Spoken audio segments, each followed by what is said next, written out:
الحمد للہ نحمده ونصلی علی رسولہ الکریم والقرآن الکریم اما بعد اعوذ باللہ من الشیطان الرجیم بسم اللہ الرحمن الرحیم رب اشرح لی صدری ویسر لی امری واحلل عقدۃ من لسانی یفقہوا قولی صدق اللہ العظیم۔ آج کا موضوع ہے ہمارا انصاف۔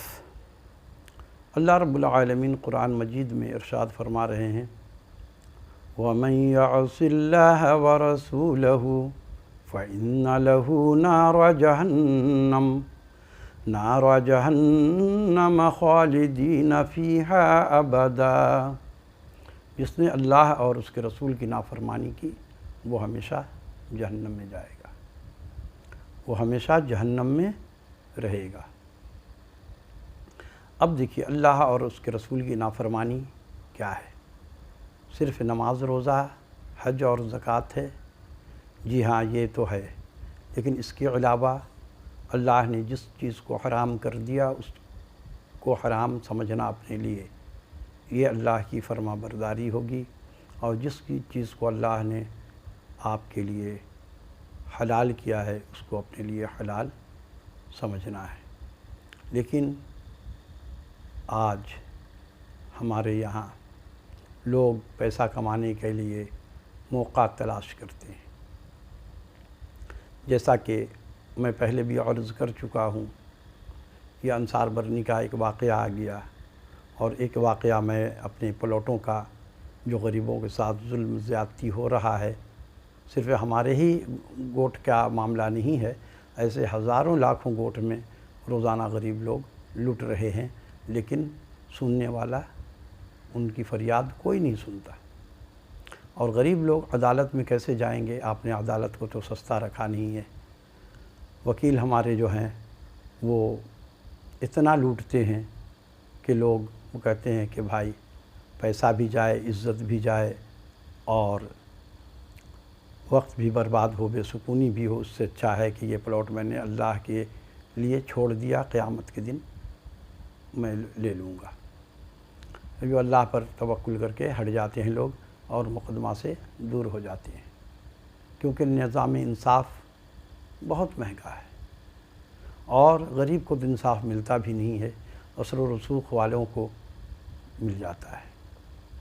میں عدالت میں بھی جا چکا ہوں اس پلاٹ کا مسئلہ لے کر کے، گلشن گہرام، وہاں مہر اللہ ملعون نے قبضہ کیا، اور اللہ ڈینو گوٹ میں بھی حاجی صاحب کے بیٹے بھتیجے نے قبضہ کر کے غریبوں کے پلاٹ کو کھا لیا۔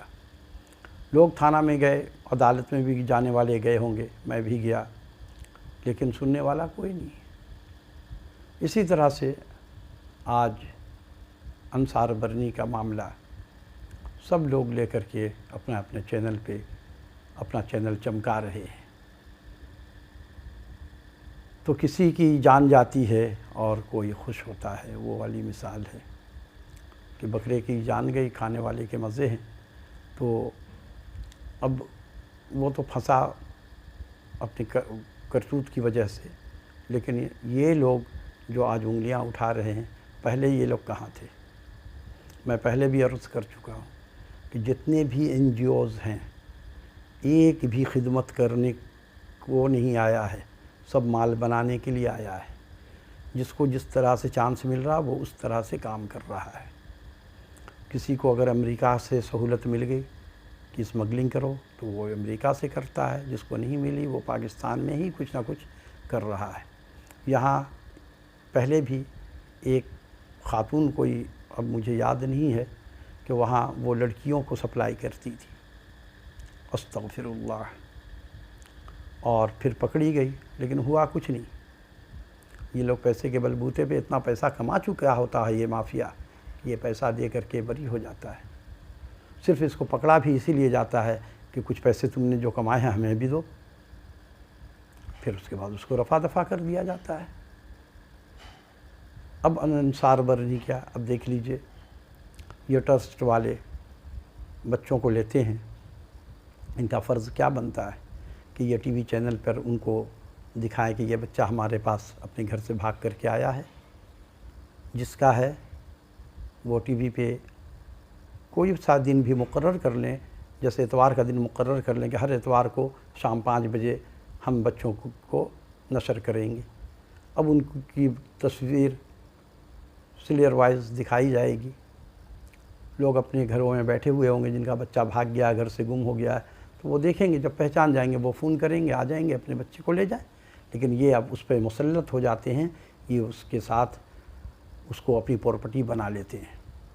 اسی طرح سے یہ جو لڑکیاں آ جاتی ہیں وہ بھی کچھ غریب غربا کی ہوتی ہیں، ناسمجھ گاؤں دیہاتوں میں، وہ ماں باپ مارتے پیٹتے ہیں یا کچھ کے سوتیلی ماں ہے وغیرہ وغیرہ، ایسے مسائل ہیں، تو وہ بچیاں کم عمری میں بھاگ کر کے گھر سے نکل جاتی ہیں، پھر وہ آ کر کے یہاں پناہ لے لیتی ہیں، ان کو پناہ مل جاتا ہے۔ اب جب ان سے کوئی شادی کرنے کے لیے درخواست دیتا ہے تو یہ لوگ شادی نہیں کرتے اس سے، ایسے ایسے شرائط رکھ دیتے ہیں جو آج والدین بھی اپنے بیٹی کے لیے، بیٹوں کے لیے ایسی شرائط نہیں رکھتے ہیں، جو شرائط کوئی پورا نہیں کر سکتا۔ تو بھائی ان کو ڈھونڈیے، آپ کا کام ہے، آپ خالی لینے کے مالک ہیں، آپ ان کو تلاش کر کے ان کے گھر تک پہنچائیے۔ اور آسان طریقہ ہے، اب تو تلاش کرنے کی ضرورت نہیں ہے، مائک سے اعلان کرنے کی ضرورت نہیں ہے، آپ اپنا اتنا اربوں روپیہ کے مالک بن چکے ہیں، خیرات زکوٰۃ لے کر کے آپ ایک اپنا چینل بنائیے، اور اس چینل پہ روزانہ کی بنیاد پہ ہو یا مہینے پہ یا ہفتے میں ان کو دکھائیے کہ دیکھیے لوگ اپنے گھروں میں بیٹھے رہیں گے انتظار میں کہ میرا بچہ بھاگ گیا ہے، بچی گم ہو گئی ہے، تو میں دیکھوں، شاید نظر آ جائے۔ جب آپ دکھائیں گے تو وہ دیکھ لیں گے، پہچان جائیں گے، آ جائیں گے، لیکن یہ کاروبار پھر چلے گا نہیں۔ تو یہ اس کو اپنی ملکیت سمجھ لیتے ہیں اور پھر اس کا کاروبار ہو رہا ہے۔ اور یہ ہماری یہ ناقص حکومت جو حکمران ہیں، ان لوگوں نے آج تک اس کے اوپر غور نہیں کیا۔ تو ہے کیا، حکومت کے جو ارد گرد کے لوگ ہیں وہ سب اس میں شامل ہوتے ہیں۔ انصار برنی کیا اکیلا کھا رہا تھا؟ میں تو کہتا ہوں کہ جن لوگوں نے ان کو پکڑا، پہلے ان کا احتساب ہونا چاہیے کہ تم لوگ تنخواہ لیتے ہو اور تم نے پہلے کہاں تھے؟ یہ آج 1 دن 2 دن کا واقعہ نہیں ہے۔ امریکہ وہاں بیٹھ کر کے پہچان گیا اس کو، مردود کو، اور تم نے نہیں پہچانا۔ تمہارے ملک میں تمہارا کام ہے کہ تم ہر ادارے پہ، ہر کمپنی پہ، ہر فیکٹری پہ، ہر دکان پہ نظر رکھنا چاہیے کہ کہاں کیا کام ہوتا ہے، کہاں ملاوٹ ہوتی ہے، کہاں کیا کام ہو رہا ہے، کہاں دوائی بنتی ہے، کون سی جعلی دوائیاں بنتی ہیں۔ یہ سب ادارے آپ کو تنخواہ ملتا ہے اسی بات کا کہ آپ نظر رکھیں۔ یہ لوگ تو عیاشیاں کرتے ہیں، صرف وہ گلی کے چور چکے چھوٹے موٹے جو لڑکے ہیں اوباش قسم کے، ان کو پکڑ کے لاتے ہیں اور لا کر کے ان سے بھی پیسے ٹھگتے ہیں، اور بس اسی پہ ان کا کاروبار چل رہا ہے۔ باقی جو بڑے بڑے مگرمچھ ہیں ان کو تو انہوں نے کبھی ہاتھ لگانا گوارا نہیں کیا۔ تو پہلے تو سزا ان کو ہونا چاہیے جن لوگوں نے اس کو پہلے پکڑا نہیں۔ اب اس کو سزا بعد میں ہونا چاہیے اگر یہ ثابت جرم ہو جائے تو، کیونکہ جرم ہوتا نہیں ہے، جرم کروایا جاتا ہے۔ ان لوگوں نے جرم کا بازار کو گرم کیا ہے۔ یہ جو قانون نافذ کرنے والے لوگ ہیں نا، انہوں نے ہی جرم کو پروان چڑھایا ہے۔ اگر آج سزا ملنا شروع ہو جائے، کوئی بھی جرم نہیں کرے گا، سوچے گا بھی نہیں جرم کرنے کا۔ آج دیکھیے کراچی کا حال، روزانہ قتل، ڈاکہ، یہ اسلحہ ان کو کون فراہم کرتا ہے؟ یہ ظالم لوگ ہیں۔ تو یہ ٹرسٹ کا جو معاملہ ہے اس کو چیک کرنا چاہیے، اور تمام ٹرسٹ کو اس وقت چیک کرنے کی ضرورت ہے۔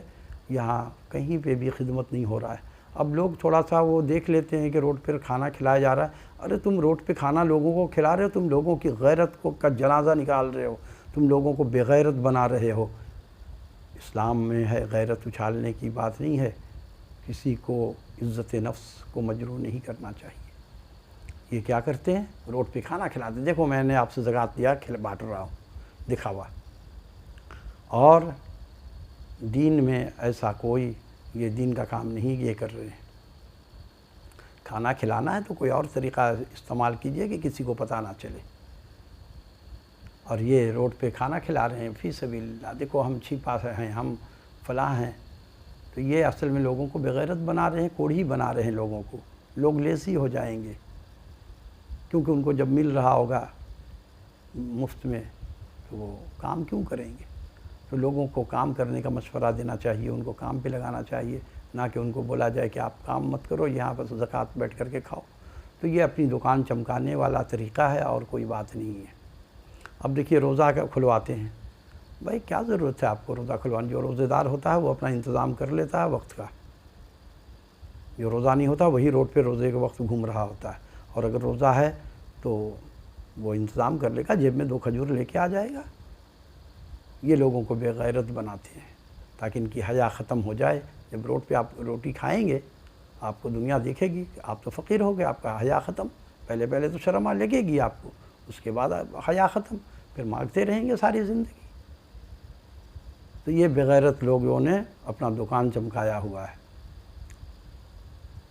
اب یہ جو کاروبار کر رہے ہیں، زکوٰۃ عوام کا لیتے ہیں اور لینے کے بعد یہ اس کے مالک بن جاتے ہیں، اور لوگوں کو اگر ایک مدد کرتے ہیں۔ دیکھا ہوگا آپ نے عامر لیاقت کے پروگرام میں، عامر لیاقت ایک ٹھیلا پہ فروٹ لگوا کر کے ایک بڑے صاحب کو دیا، ایک کو رکشہ دیا، ان کا جنازہ عزت کا نکال دیا۔ پوری دنیا اس کو آج تک کہتی ہوگی یہ تم